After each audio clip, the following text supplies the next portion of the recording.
I would like to talk to you actually about your personal background a bit more, because you are carrying at least three cultural identities with you, if I'm not mistaken: Colombian, Indian, and American. So, how many people are even out there like you that write about travel? How many men of color write for the New York Times, the Wall Street Journal, or Condé Nast Traveler? How many people out there are like me? Many, many, many. How many people are represented in media? Very, very, very, very few. And that should show you what the problem is, right? I think we've had these conversations before, but I think that there's a big problem with representation in travel media. I think there's a problem with not having voices that represent the world at large, that represent different lived experiences, different ideas of belonging and identity. All those things are so tied up into travel. And if you just have a bunch of white dudes writing about travel all the time, you're going to get a pretty monolithic view of what those issues are. I hope, many travel writers of color that I love and respect and work with closely, and we're hearing from more and more of them, including myself. So I'm encouraged by the direction we're going.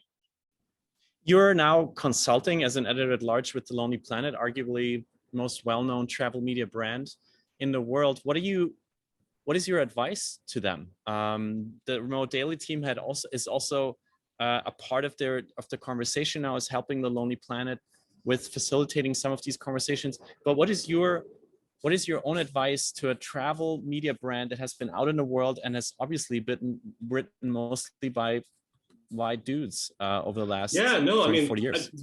the reason I'm working so closely with Lonely Planet is because I do think they're doing a really concerted effort to ask these hard questions and examine their own past and present and think about the future in new ways.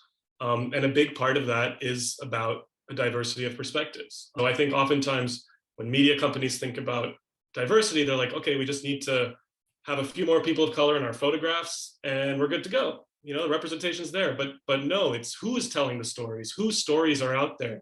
As a reader, am I going to your website? When I go to your website, am I seeing myself in the stories that you tell, or are these stories about someone else?